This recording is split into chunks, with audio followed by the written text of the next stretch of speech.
Hi, my name is Gabe Newell, and welcome to Left 4 Dead. Left 4 Dead is our first attempt to combine the strengths of single-player and multiplayer games. We wanted to take the character-driven storytelling of our single-player games, like Half-Life, and combine it with the social replayability of our multiplayer games, like Counter-Strike and Team Fortress 2. Plus, Left 4 Dead has zombie hordes and co-op, so what's not to like?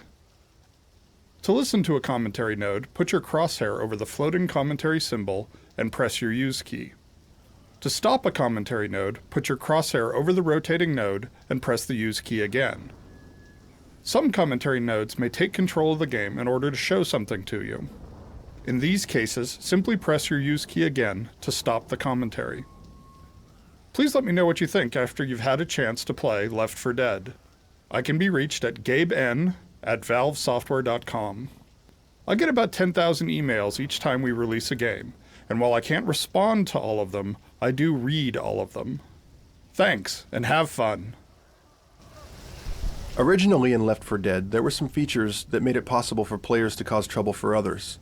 This behavior, known as griefing, can really ruin the experience of a game, especially for newer players. For instance, at this starting location, while players were still getting used to the controls, other players might push them off the roof and cause them to fall and die before the game really even gets started. This is one of the main reasons we changed the survivors' behavior so they could no longer push each other. We experimented with a variety of different introductions for each campaign. For No Mercy, we tried a 40-second fly-in of the helicopter to give the player a more movie-like introduction to the game. Ultimately, we found that such elaborate cutscenes are hard to watch over and over in a game that's built for replayability. Playtesters wanted to get into the game and start playing right away, so we ended up going with a much more streamlined game intro.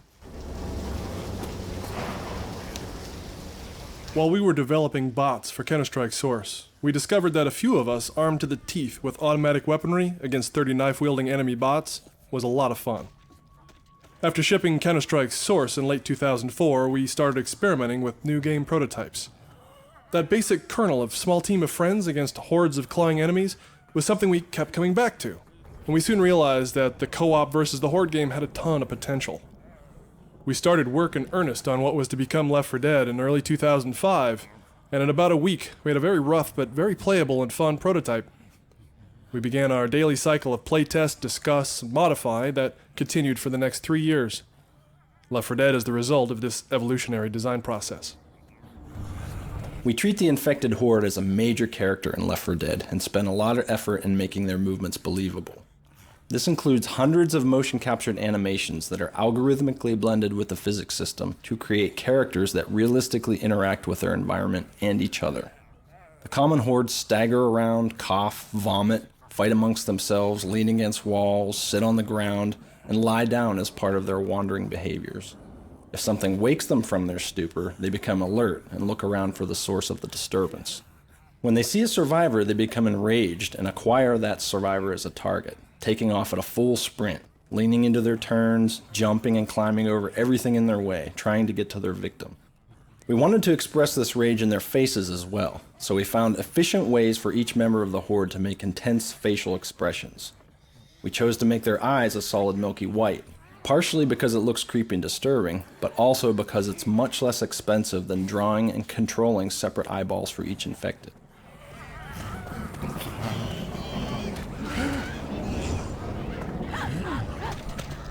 Left 4 Dead requires a variety of areas off the main path where the infected can spawn. We learned that once we had created these spaces, players naturally wanted to explore them. So fairly late in development, we decided to reward the players for going into these areas by allowing the random creation of bonus items such as pain pills, Molotovs, pipe bombs, and extra pistols.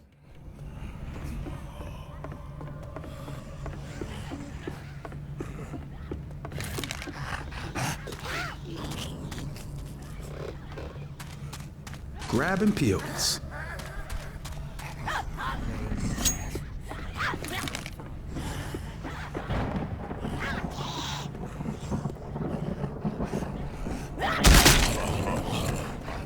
The most common attitude toward music in multiplayer games is that it just gets in the way.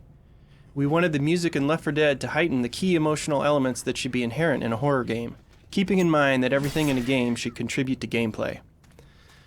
Therefore, we made a simple set of goals that the music should meet to keep people from turning it off.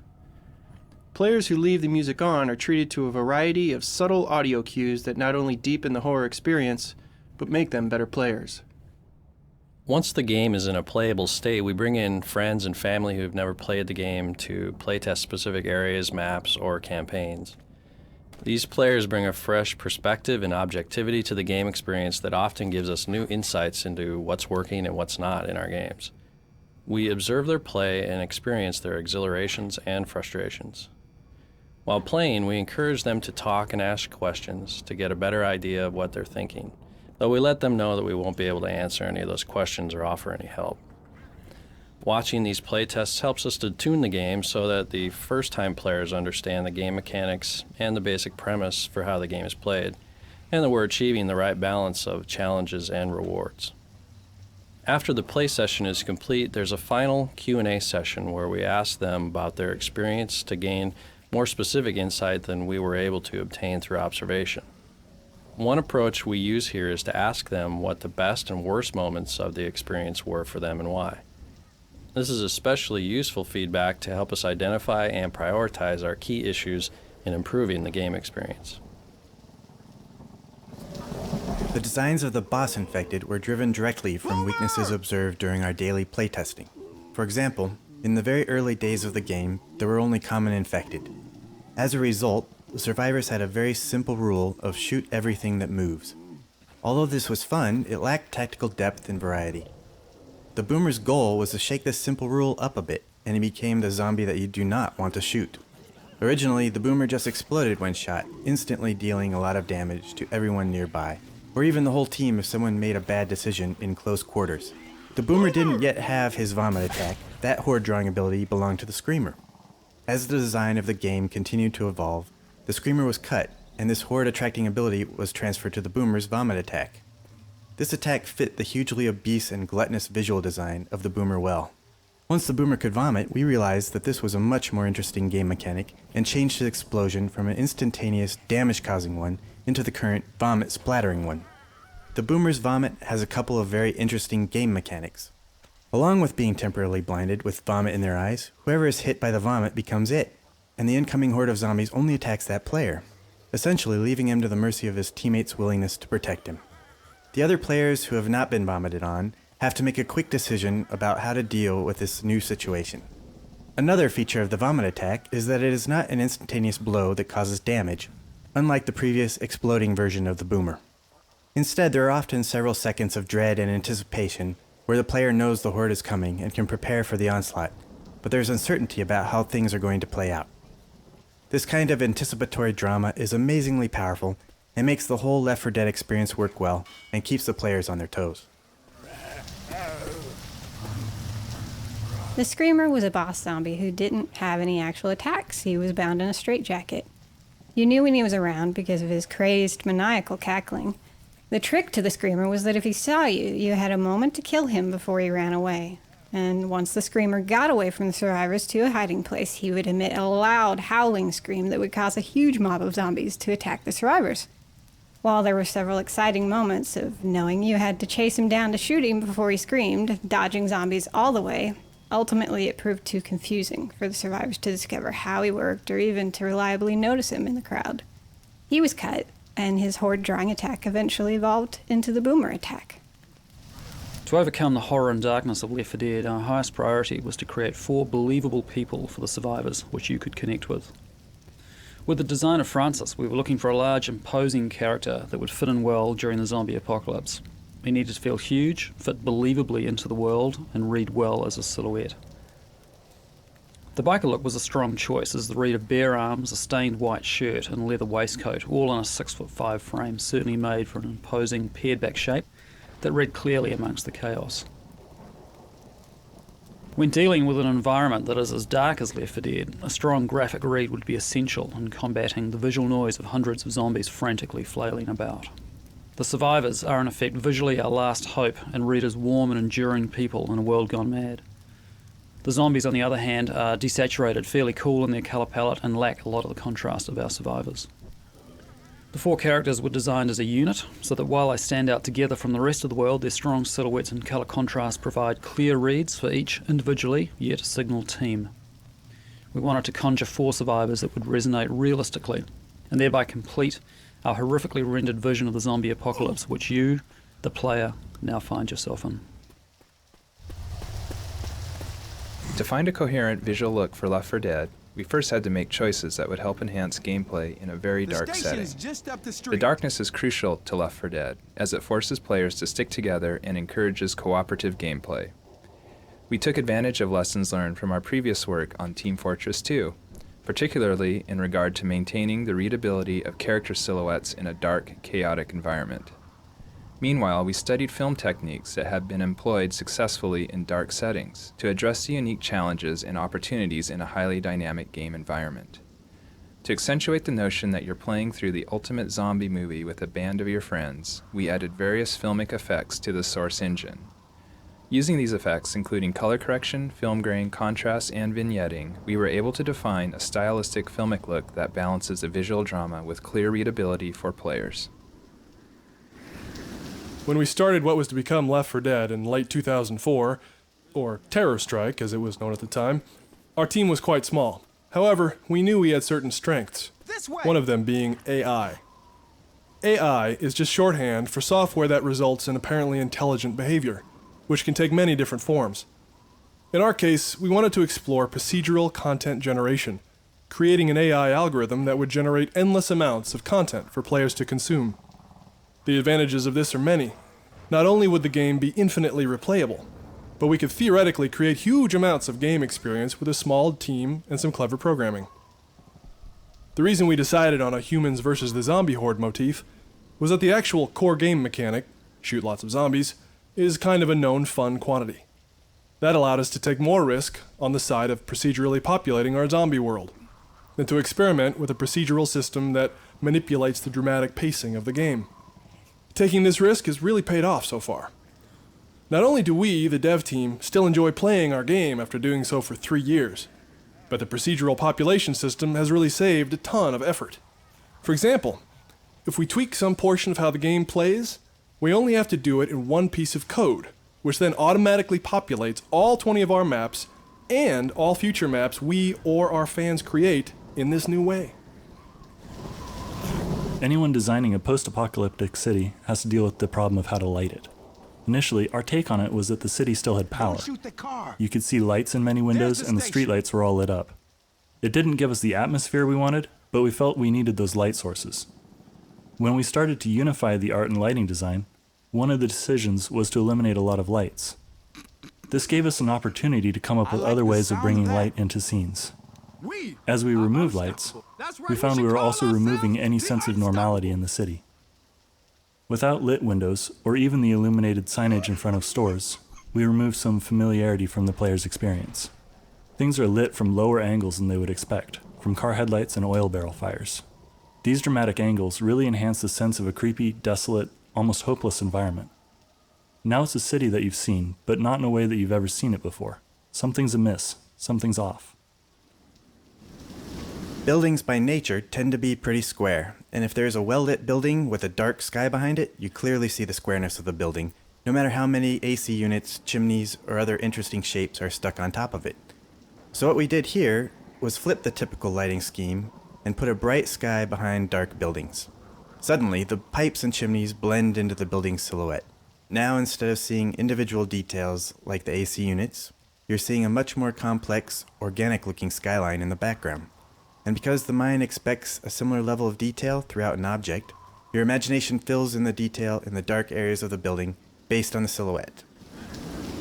Car alarms are an example of what we call panic events, brief, intense, and maybe avoidable moments. In the classic post-apocalyptic movie, car alarms go off, but there's nobody around to respond. It's just another sign of things having gone down the tubes. We initially put the car alarm cars in just as a cool effect. But when we hit on the idea of having the alarms call up a horde of infected, we knew we'd found the right use for the car alarms in the world of the game. It's really great when this kind of classic genre element can serve a gameplay purpose as well.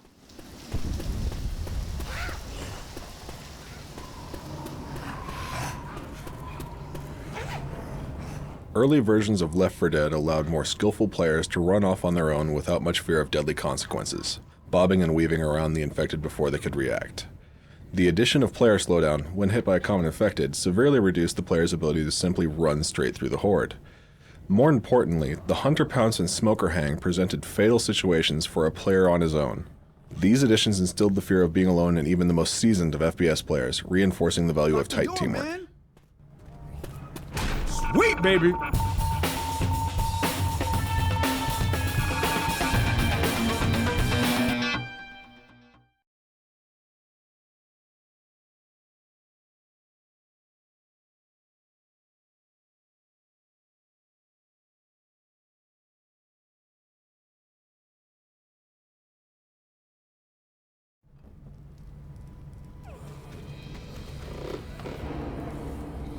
Through playtesting, we found that Left 4 Dead's unique cooperation mechanics were tricky even for seasoned gamers to grasp immediately. Failing because of rules that are not clear is never fun. Therefore, we designed the game instructor system to educate players as quickly as possible. Because first-time players can potentially join an in-progress game at any point, it was critical that the game instructor dynamically interpret game events. It keeps a running list of the lessons that can be taught in the current context and displays the ones that are most important. It also tracks how many times the player has successfully demonstrated that they've learned the lesson.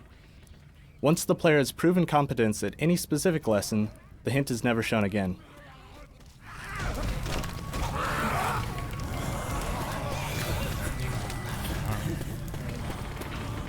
Left 4 Dead evolved some of the contextual dialogue technology that we used in the Orange Box. Each survivor has a large database of lines to choose from based on their present activity and a variety of factors, such as their health, stress level, kinds of special infected seen so far, and many others. Each line can potentially trigger an automatic response from another character, allowing rich conversations to be dynamically generated based on the player's history together in the game so far. Another way we try and give players a new experience every time they play Left 4 Dead is that in addition to randomly placing bonus items like pain pills and pipe bombs, we vary the location of the more powerful weapons, the auto shotgun, the assault rifle, and the hunting rifle. These weapons will always appear somewhere on the main path, but there are 4 different areas in the subway station where they can spawn. This means that players can't take these positions for granted on repeated playthroughs, and must keep their eyes open for the weapon upgrades. Although it sounds ridiculous to talk about advanced zombie AI, we spent a great deal of time on the AI systems for the common horde. First and foremost is their ability to navigate. The environments in Left 4 Dead are geometrically complex and littered with breakable and movable objects. One of the design goals for the zombie horde was that there can never be a place where a survivor can stand that a zombie cannot navigate to. To make this happen required not only robust pathfinding code, but also path-following algorithms as well.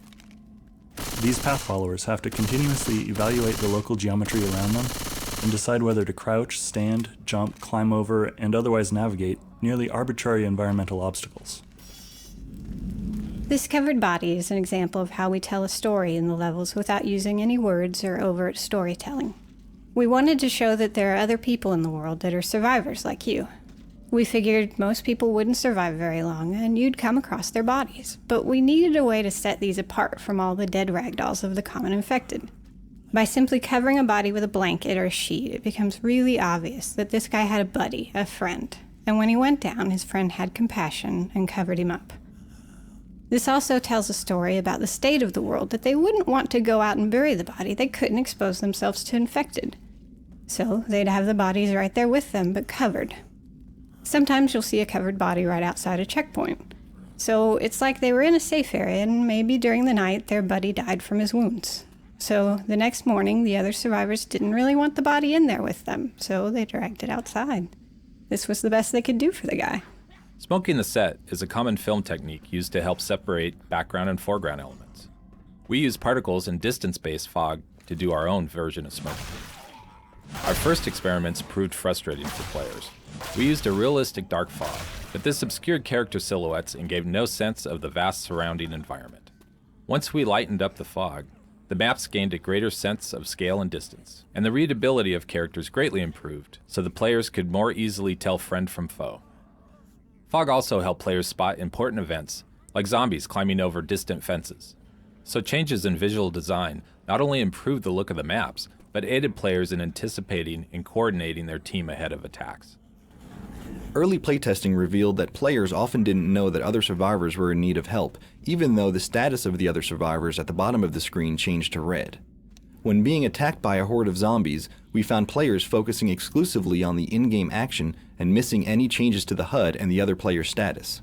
We solved this problem by using glows around the silhouettes of the survivors' character models. We use red glows when other survivors are in need of assistance, and blue glows to show the survivor's location when hidden behind walls or far away. In Left 4 Dead, players carry flashlights to illuminate the environment. These shadow-casting light sources not only add surface richness and provide important visual depth cues, they tie into gameplay. For example, because a player's flashlight is attached to his or her weapon, the light becomes pointed off to the side when reloading or performing a shove attack. In a sufficiently dark area, this can cause the player to be effectively blind until they are done reloading or shoving back an enemy. Like so many of Left 4 Dead's game mechanics, this encourages cooperation, as players know they may be left in the dark if they choose to reload at the wrong moment. Before there were rescue closets, survivors who died during the game had to wait until the next checkpoint before they could rejoin. As the game matured, the time between checkpoints reached 10 to 15 minutes, clearly too long for a player to sit in spectator mode. Although it may seem obvious now, it wasn't really clear how to bring dead survivors back into the game in a simple and believable way. Once we hit on the mechanic that you're rescuing a survivor who has barricaded himself in, the problem was solved. This solution is typical of Left 4 Dead game mechanics. Hearing a trapped friend call for help creates a dramatic situation for the survivors and creates a new short-term goal for the team to accomplish. Also, finding a lone survivor that joins your team is a staple of the horror movie genre. Finally, it provides plenty of opportunities throughout the environment to bring dead players back into the game. Crescendo events were the result of a lot of playtesting. Playtesters really love the finales, but since it can take like an hour or so to get to each one, they were missing these kinds of intense experiences along the way. What playtesters liked most about the finale was that it was the one time they were able to stop, catch a breath, make plans, and set up traps for the infected. During the rest of the campaign, you're always on the run, reacting to the infected and trying to move forward. So these crescendo events came out of wanting to get more of that planning and strategy into the rest of the campaign. These events also helped a bunch with team building. Like the minigun is really important, and if no one's manning it, your team probably won't do too well. But the minigunner is really vulnerable. They have a limited angle of view, they can't watch their backs anymore, so they have to depend on their teammates to cover them. With crescendo events on the way to the finale, we not only vary the pacing, but we help build the skills and coordination that will enable teams to survive the ultimate battle at the finale. At one point in the development process, playtesters told us that with the exception of the finale maps, they found the experience of going through a campaign fairly flat, with not enough peak moments. So we decided to mix up the gameplay by creating crescendo events. This generator room was one of the first maps where we tried one of these events. To proceed from this room, the survivors must turn on the power to open this door, which attracts a large horde of the infected. These crescendo events create multiple peak moments that vary the pace and intensity of the campaign, ultimately building up to the finale. One distinguishing characteristic about Lewis is that he represents the everyday man. While Bill and Francis are characters who obviously live on the outskirts of society, Lewis is really the only one in the group who looks like he's trying to hold on to aspects of normalcy and civilization in a world of utter chaos. Designing a sleek-fitted silhouette and adding detail elements such as designer shoes, necktie, and a designer watch not only distinguishes his character from the rest of the group, but also gives the player insight into who Lewis was prior to the apocalypse.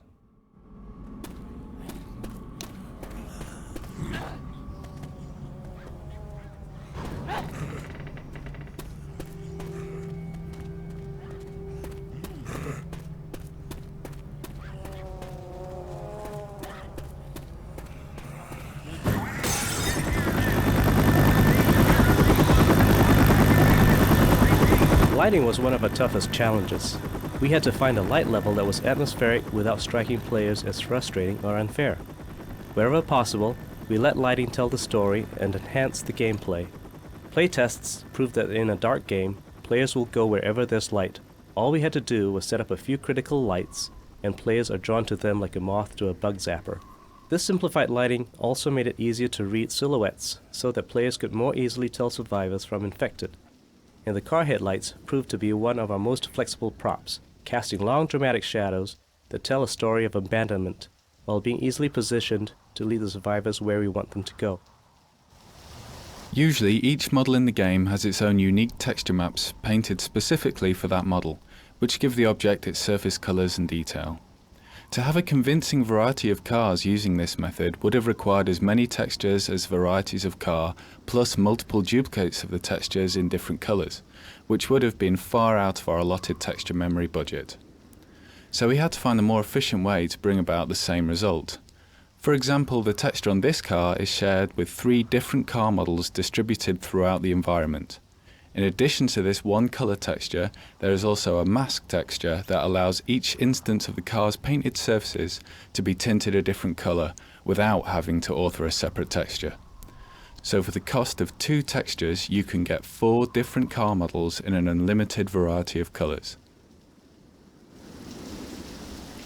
Along with the Boomer, the tank was one of our earliest bosses. Where the Boomer broke the rule of shoot everything that moves, the tank changed the team's tactics to require immediate and direct cooperation against a single major threat. If everyone stays calm and engages the tank, they should be okay. If they panic and scatter, or if someone gets selfish and runs off, the team will likely die. One difficulty with the tank was that since we offset his incredible toughness by slowing him down a bit, when tank battles occurred in large outdoor spaces, he was far less effective. Coordinated survivor teams could easily take down the tank before he would close in on them and cause chaos. To offset this vulnerability, we added his rock throw and car slugging abilities. Now, if the tank finds himself far away from the survivors, he can still be effective by ripping up the ground and lobbing huge rocks at them. Don't shoot the car! One of the film techniques we relied on was color correction. Color correction simplifies and unifies the visual palette. Our color correction allows us to set a specific saturation threshold below which everything falls off towards gray, while critical items like health packs and blood stay bright and eye-catching. We also vary color correction by area. For instance, safe rooms have a warm color quality, evoking safety, in distinct contrast to the cooler palettes of the outdoors, which feel cold and forbidding.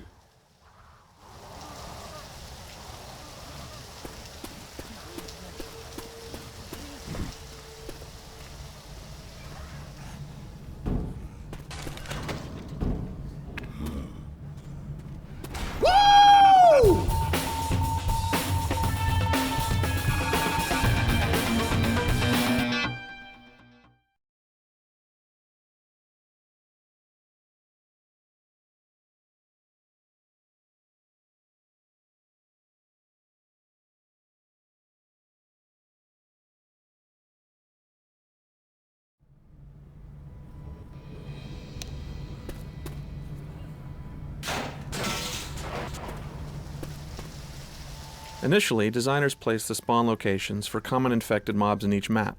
However, it became obvious after a few playthroughs that skilled survivors knew exactly where each of these were, killing the atmosphere of anticipation and constant danger. To address this, we tried creating sets of these mob generators and randomizing which sets were active for a given session. This helped somewhat, but ultimately it meant that experienced survivor teams would just have to check a few more known locations. Since a primary design goal of Left 4 Dead was to create an experience that could be replayed indefinitely, we needed a new approach.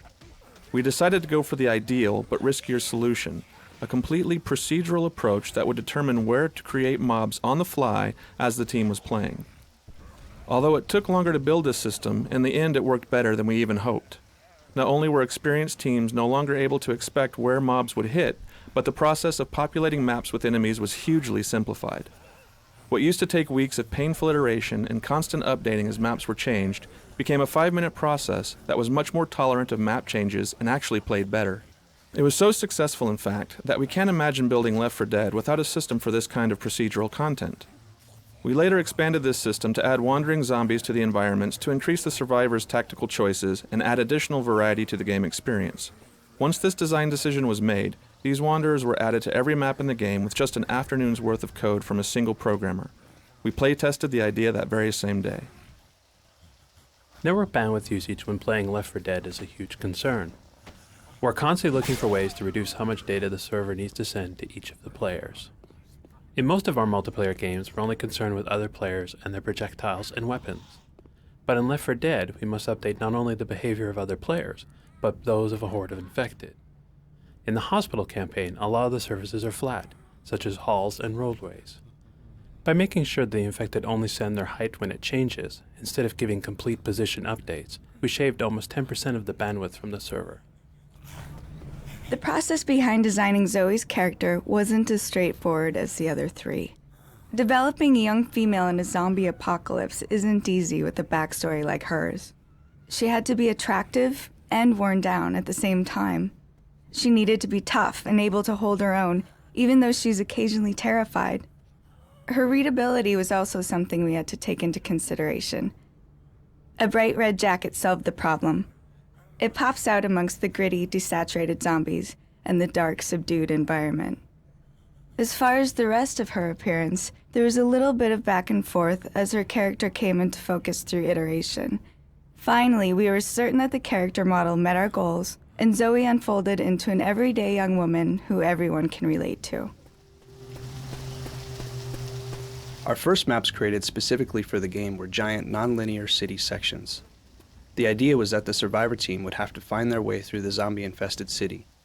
Playtesting quickly revealed that keeping track of your teammates and fending off the hordes of zombies completely consumed players' attention. Adding on-the-fly discussions of which way to go were slow and frustrating. More importantly, however, was that the teams quickly found their favorite route and tended to always run the same way every time, minimizing their on-the-fly decisions. By paring down the city to a representative and fairly linear route, we could better spend our limited resources making that area highly detailed. Originally, the survivor's path forced them through a gas station convenience store and out by these pumps. Due to the path, many players accidentally shot the pumps from close proximity, leading to a premature and seemingly unfair end to their survivor experience. Through a cycle of playtesting and iteration, we ultimately arrived at this layout, which preserved both the life of the player and the spectacle of the gas station detonating.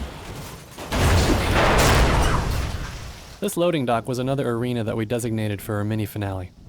This time, instead of locking the survivors in a defensive position, we decided to have them ride the lift up to a rooftop encounter with the Horde. Based on the success of procedurally populating the world with wanderers and mobs, we decided to try to guarantee a consistent dramatic experience for the survivors. Through playtesting, we observed sessions where some survivor teams would occasionally get into a downward spiral of being overwhelmed, to the point that they were never able to regroup and get ahead. This was partially due to some poor choices of the survivor players in varying skill levels, but also due to the luck of the draw with the procedural population system. A random streak of bad dice rolls would either be incredibly exciting for some teams or a death sentence for others. To address this, we created a system that tracks each survivor's stress level by watching for events like how much damage are you taking, how many zombies have you killed near you, and so on. If a survivor's stress level gets too high, the system will step in and forcibly throttle back the zombie population system to make sure the team gets a break every now and then. These breaks are critical for a couple of reasons. The primary reason is battle fatigue. Constant fighting and gunfire is tiring. Secondly, the team needs an end to these skirmishes along the way to give them a chance to regroup, heal, and reassess. Lastly, these big exciting battles are only exciting if there are also periods of quiet, creepy, tension, and anticipation to contrast them against. This dramatic pacing is really critical to creating a fun experience. Once this system was in place, we realized we had all this useful information on how the survivor team is actually doing. From a dramatic standpoint, ideally we want to see the survivor team just make it into the next checkpoint, limping in, being chased by the Horde, so they can celebrate when the door closes and they yell, "We made it." One film technique we brought to Left 4 Dead was the idea of grain. Film grain is most apparent in dark scenes, which made it an attractive visual effect for our game. Grain does a good job of implying detail in darkness, adding grittiness and texture. However, we found in playtesting that if we applied grain uniformly, people would quickly tire of the effect. We hit upon a method for dynamically varying the grain effect based on light level. Scenes range from grainy texture in darkness and shadows to no grain at all in the brightest spots.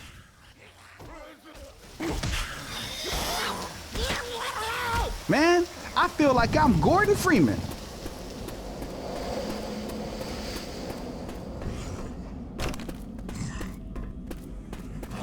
Still can't get used to this.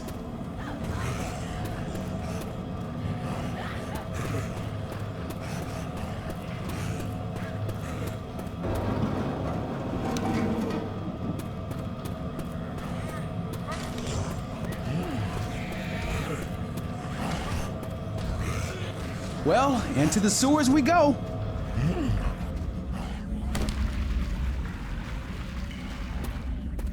Left 4 Dead was created with the goal of being replayable. This goal causes a problem for writing, where characters will have the same speech opportunity multiple times over a single session. So we have to avoid having the speech become repetitive. We do that in multiple ways. One is to have almost all the speech have a random element to when it plays. This stops the player from being able to tune out the speech because it is expected for a certain action. We successfully tested this on Team Fortress 2 and have expanded on that system. In Left 4 Dead, not only does the initial speech have a random element, but we also have follow-up lines that may or may not play after the initial line, randomizing the speech opportunity further. We also limit how often some lines play. No matter how witty or funny a line is, you're sick of it the 100th time you hear it in an hour-long play session. To address this, our vocalization system allows us to control the rarity of individual lines or even complete speech opportunities. For instance, a speech opportunity may only fire if you are playing the character Bill and Zoe is healing you and she has just healed you a few minutes earlier. This type of randomization based on combination of criteria help make the speech seem natural and avoid having the player hear it too often. For much of the development of Left 4 Dead, Versus mode was the default and only mode. Balance problems eventually forced us to make it a separate game type. The problem was that if we balanced it to provide the survivors a reasonable chance of escape, the experience was a long and frustrating one for the player zombies. Changes that were necessary to make the player zombie experience satisfying also served to make the experience dramatically harder for the survivors. Separating Versus mode allowed us to break out of this dilemma. Rather than aiming for a 50-50 shot at the survivors escaping, now we're aiming for a shorter, more intense experience where the survivors are unlikely to make it to the end. The goal is simply to get further than the other team did. It's more fun for the zombies, and your reward for having a harder time as the survivors is that you get to switch teams after you're slaughtered and do the same to them. This ladder, from day one, has always been a really exciting place in the campaign, because it forces the team to separate a bit, and players can't shoot while they're on the ladder. If a team's in great shape, they just fly through this area. But if the team is really hurting, everyone will stop and look at each other to see who has the most health. That guy will generally go up first, because chances are there's going to be infected up there. It's not always the case, but often enough that whoever goes up first is going to take a bit of a beating. Works for me.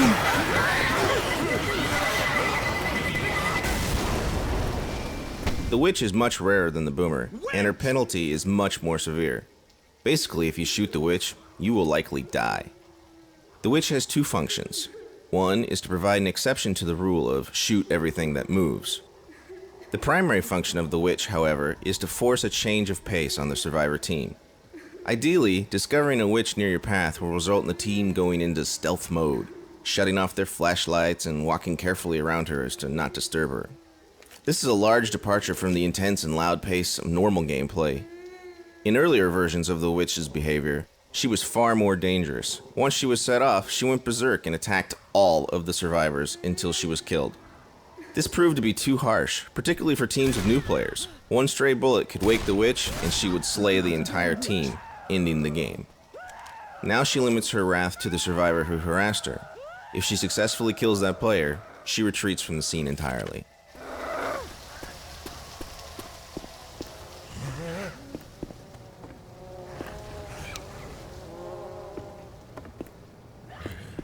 Boom dia!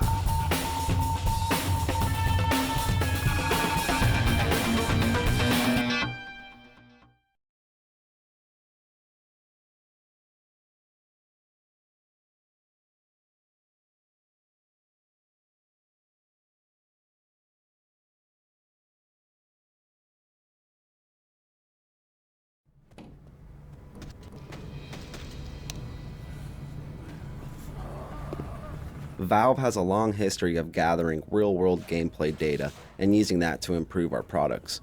In Left 4 Dead, we automatically gather data from internal playtests and use that to tune the game. We look at every angle, including things like how often survivors help each other, how effective different types of infected are, how effective weapons are, and which weapons players favor. We learn a lot from analyzing gameplay data, and it lets us make decisions based on real information rather than guesswork. We will gather that same gameplay data from our real-world Left 4 Dead players and use that information to continue to improve the game. We'll also share the gameplay data we gather with the community as we do with our other products. Since killing zombies is such a big part of this game, we invested a lot of time into making their death animations more dramatic than simple ragdolls. We had a professional stuntman on a motion capture stage perform about 100 different dying animations from different kinds of weapons and hit from different directions, like from the front or behind. We then combined these mocap animations with the physics-driven ragdolls. The result is a really cinematic experience, with zombies that stumble for a few steps into a wall, then slide down the wall and collapse, for example. It's the best of both worlds. We took several steps to keep the music interesting enough that the players would be inclined to keep it on as they play. We keep it changing so it won't become tedious. To this end, we created a music director that runs alongside the AI director, tracking the player's experience rather than their emotional state. We keep the music appropriate to each player's situation and highly personalized. The music engine in Left 4 Dead has a complete client-side multi-track system per player that is completely unique to that player and can even be monitored by the spectators. Since some of the fun of Left 4 Dead is watching your friends when you're dead, we thought it was important to hear their personal soundtrack as well. This feature is unique to Left 4 Dead.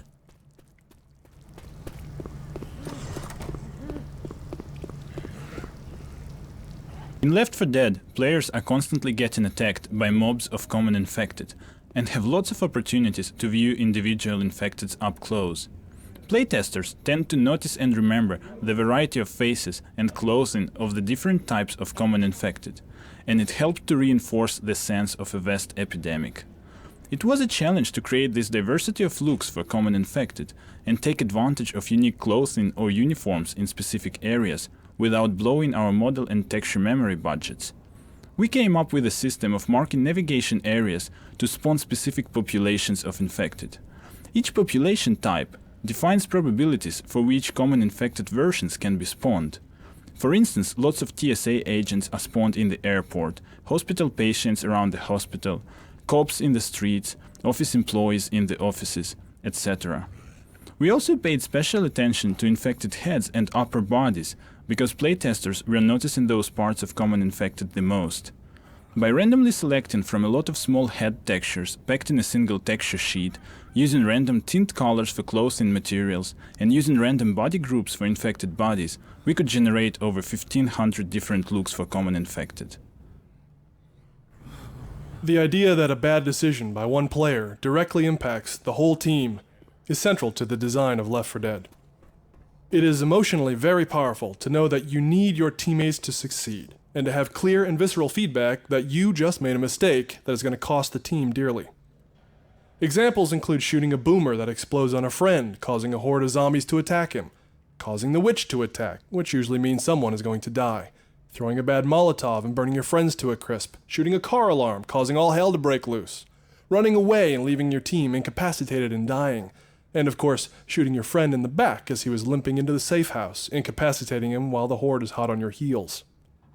These kind of actions may not actually end your game, but your friends will certainly let you know just how they feel about them. A lot of overreaching dynamic music systems go to great lengths to organize and control a very expressive art form, often to the point of making the results perfectly controlled, but also perfectly boring. Our music director aims for planned serendipity. By designing the music and rule sets to increase the probability of beautiful happenstance and to minimize the probability of inappropriate mistakes, we end up with the highest percentage of musical events working as planned, a nice mid-percentage of acceptably artful mistakes, and very few actual poor moments. If you over-design the music and rule sets, there are no surprises, and without surprises, listeners are quickly bored. Ironically, by keeping things simple, the music seems planned. Greater complexity just leads to greater randomness and many more poor moments.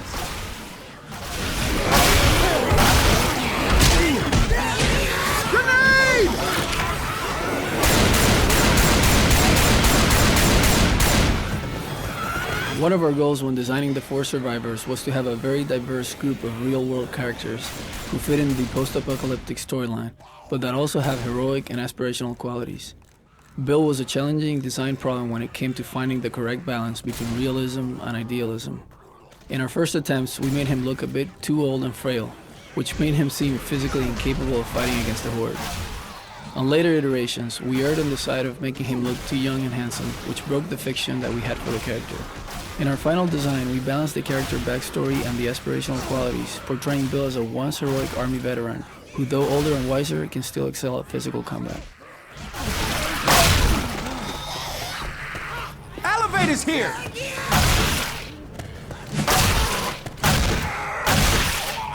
The crescendo event centered on this elevator has a very simple mechanic: survive until the elevator arrives.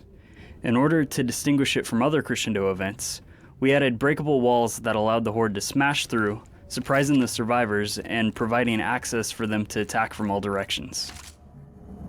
We base the music on what the player is actually experiencing and not on what we want them to experience. Working from artificial life work our audio designers had done on Lord of the Rings and the Matrix sequels, we implemented a simple system to examine what's going on in the player's immediate environment, then added the appropriate reactive scalar rule sets to control the music and its volume levels. Most of the more prominent musical cues are thus reactive results from rule sets processing this input, making the musical experience specific to each player. This system also controls the dynamic mix system, another feature unique to Left 4 Dead. Man, I don't like this one damn bit. Well, how can we be sure they're immune? We need to find roof access. Another dialogue feature added for Left 4 Dead is the ability for characters to dynamically notice and comment upon objects in their world. In other Source games, we could write explicit scenes for supporting characters to act out at certain points in the world, but in Left 4 Dead, we can never be sure which survivors will actually be alive at any given moment. So, the game considers which characters are present and their condition before automatically choosing the best available conversation that includes whoever is around. The first version of this area didn't have any openings on the walls at all. Everything was closed off. We decided that since you were so high up in the hospital and there wasn't any real geometry below, that we could add windows and use 3D skybox to provide this great vista. Once we put windows in, sometimes the hunter attack would push you out of the window. It became scary to get by those windows, and once we realized how much fun it was to get near the risky area, we decided to open up this level as much as possible. So all the walls around the extensive level were just removed entirely. We've got a bunch of areas where some of the props and debris in the environment force you to walk even closer to the edge than you might want to. Given all the rooftop in the game, we saw Survivor falling off a lot, and it wasn't much fun. Player would make it all the way up here, heading for a checkpoint, and then a zombie would come around the corner, and they'd back right off the edge of the building and fall. We wanted to give them a second chance, and in the process encourage the cooperative type of gameplay we were aiming for. So we came up with the idea of having them grab the ledge and hang there until a teammate helped them. The nice thing about this feature is it also builds tension. As soon as you grab the ledge, the clock starts ticking. You watch your character go from hanging with 2 hands to dropping off to 1 hand till eventually he slips and falls. In the older version, you simply fall and that was it. It was over. So solving a problem consistent with our game design principle led to another opportunity to build team play and tension. In playtests, people were often confused by certain events and elements in the game. The addition of musical cues helped distinguish these events and diminish player confusion.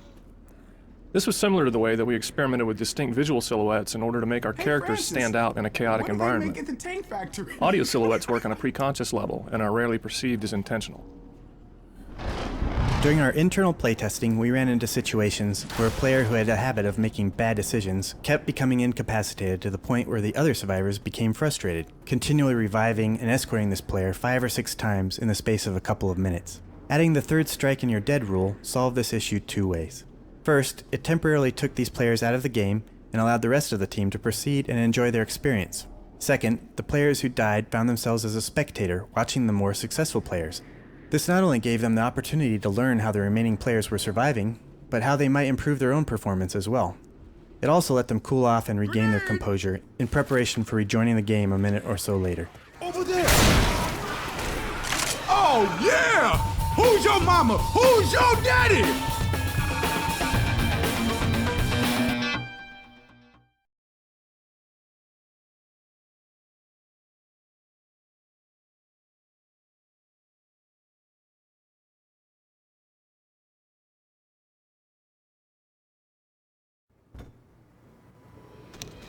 Players need to learn from their mistakes as quickly as possible. In early versions of Left 4 Dead, if survivors failed a campaign at any point, we just put them right back at the beginning and made them play the whole thing over again. That meant that if the team dies in the last level, it'll be close to 45 minutes before they ever get back to that map to try something new. This made it hard for players to remember exactly what they'd done wrong, and so it was hard for them to decide what they might want to do differently. So now, when a team goes down, we just reset to the beginning of the level that they died on. This gives them a lot more freedom and flexibility in how they approach the most challenging sections. All the music in Left 4 Dead, themes, motifs, hits, and effects, are based on a hybrid scale derived from the main opening menu theme. This theme, representing the near death of humanity as it fades to a distance only to be accessed through a radio, is an incremental melodic modulation, collecting up all the notes used along the way. The scale is not absolute, and some notes outside the scale are used occasionally to achieve even greater dissonance. But by using the singular and very chromatic scale, almost any piece written in it will generally dovetail pretty decently with any other. At the very least, the pieces seem to spring from the same musical universe. The resulting tunes are deceptively complex, easy to remember but difficult to sing accurately. When players are moving through the world in a panic and trying to coordinate with their team, the last thing you want them to worry about is which key lets them crouch so they can scramble into a vent. Throughout the game, we tried to simplify movement controls so the players can enjoy the terror of the experience with as little frustration as possible. Here, and at similar obstacles, we make the survivor crouch automatically when they come to a vent. Wherever possible, we try to keep these decisions invisible to players, to keep the illusion that they're moving through this frightening world on instinct without ever thinking about controls. The hospital rooftop is the finale that saw the most iterations. It's the first one that we ever built. The initial design had the survivors inside of a building with the helipad outside. You would fight inside the building till help arrived, and then you'd go out to the helipad to escape. We found that it was too easy for the survivors to back into a small room and hold out, just shooting the infected as they came through the doorway. This killed the drama because we'd have hundreds of infected attacking the rooftop, but you'd never see them, only the trickle that got through the doorway. We learned through playtests that survivors have a natural tendency to climb up on things. It's like the infected are a flood, and survivors are always trying to get to high ground. So we played to that tendency, building rooftop areas that were easily accessible where the survivors could navigate from one roof to another. Knowing that survivors want to get to high ground, we can anticipate how they'll approach the map, and we can design around that. For example, the infected can scale rooftops from all sides so the survivors can never back into a corner where they're safe. As a bonus, survivors get to actually see the infected running at them from a long distance away, which is a lot more dramatic than shooting at them as they pile through a doorway. Left 4 Dead was originally going to have a continuous story that started with the hospital campaign. When the chopper pilot picked you up, he would start talking about how he had just done a street pickup and wasn't feeling so well. Clearly he had just been infected and the chopper was about to go down. We found that this left playtesters feeling let down, instead of rewarded for having survived the challenging campaign. We decided to cut that section of the pilot's dialogue and kept the ending upbeat, reinforcing the player's sense of accomplishment. Highly cooperative and experienced survivor team can become very good at staying together and watching all around them, to the point that it becomes difficult for the zombie to cut the kind of chaos and panic that makes the game exciting. The smoker was created to forcibly pull this tag team apart. Moving just one survivor far out of position with a smoker tongue attack proved to be enough to break things up and bring the chaos back.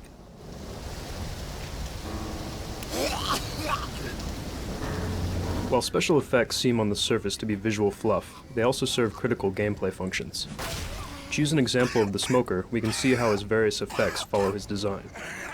The role of the smoker is to keep his distance, lurking on rooftops, trees, and other out-of-the-way spots to pull a survivor out of formation and break up the group. As such, unlike other types of infected, he prefers to keep his distance from the survivors. In order to give him a distinct and visible silhouette in the often dark and distant locales that he frequents, he has a swarming spore cloud. We use a variety of small techniques here to help guarantee a strong read in all situations. The spores themselves are lit by the local lighting, but always maintain some degree of color so that the smoker retains some distinct visibility even in complete darkness. Further, we apply a technique we also use in a variety of feedback-based effects such as blood and impacts, where the particles have a minimal screen space size regardless of their distance.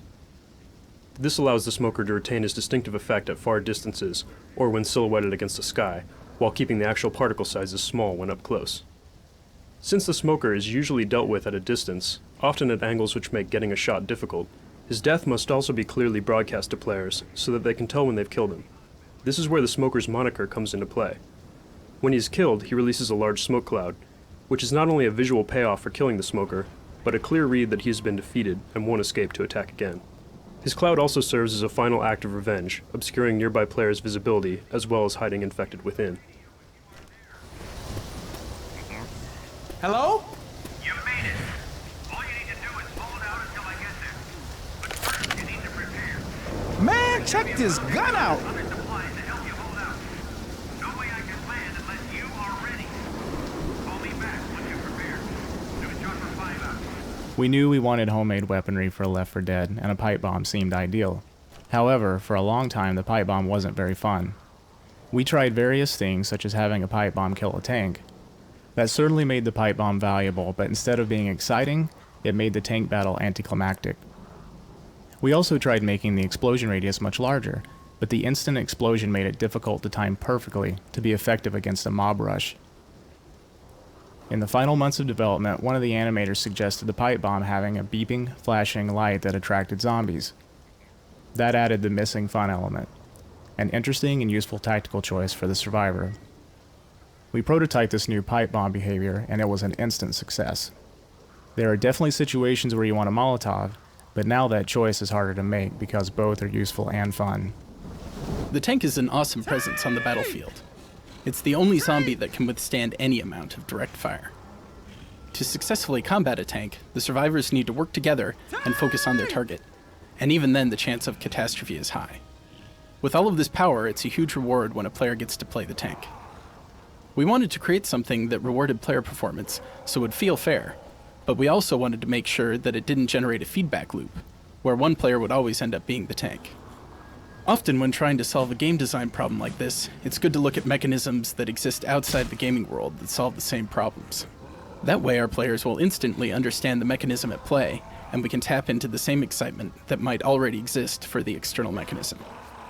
The tank raffle has the added benefit of announcing to the player zombies when the tank is created, and piquing anticipation for the most exciting part of the game.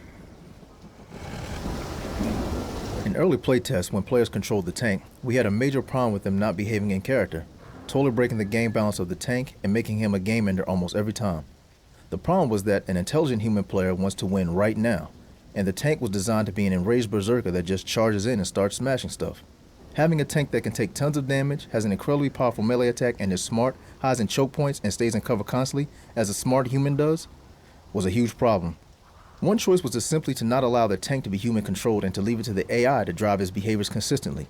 With that as our fallback, we worked on trying to find a behavior modifier that would encourage human players to act in a more tank-like way. Eventually, we settled on a fairly simple solution, the patience meter. When a human becomes a tank, he has a certain amount of patience, which is shown graphically on his HUD. This patience wears down whenever he can't see the survivors. If the tank's patience runs out, the player loses control of the tank AI and he returns to spectator mode. This allows the player to decide how to engage the survivors, but makes it clear that he needs to get in and start swinging or he'll lose his turn. By making this behavior contract clear to the player, we get the kind of tank behavior we need, and human players get to enjoy causing total chaos as the biggest, baddest boss in the game. Because teamwork is so important to gameplay in Left 4 Dead, we wanted to give players feedback on how they and their teammates were working as a team. The first version of this was something we called awards, which was basically a large collection of positive and negative player actions. It was like having merits and demerits. Awards showed up as icons in the HUD, and everyone could see what awards other people on the team were receiving. This turned out to be too complex and confusing. It was hard to decipher what the icons meant, and the negative awards just hurt the feelings of new players rather than educating them. Also, with so much activity going on in the game, it was hard to notice the award icons at the time the good teamwork occurred. In the next version, we drastically narrowed the list to just a few positive things a player can do, replaced the icons with very short text, and added a glow to the player icon in the HUD. This had the desired effect of reinforcing good teamwork right when it occurred and broadcasting players' good deeds to his teammates. While there are hundreds of infected types mobbing the player in Left 4 Dead, there are only 4 survivors.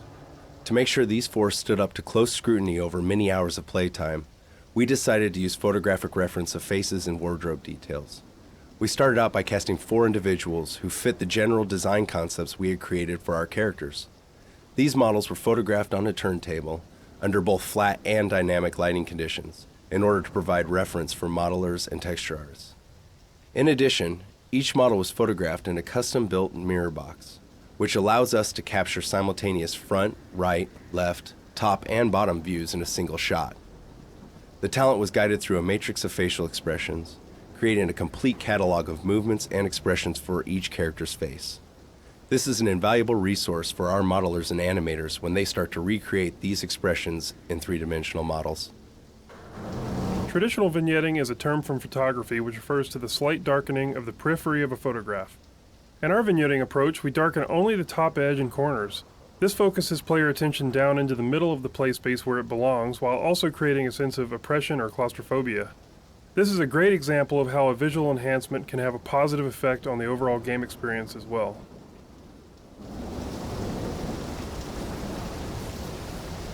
From the start, focusing on cooperation was a primary design goal of Left 4 Dead.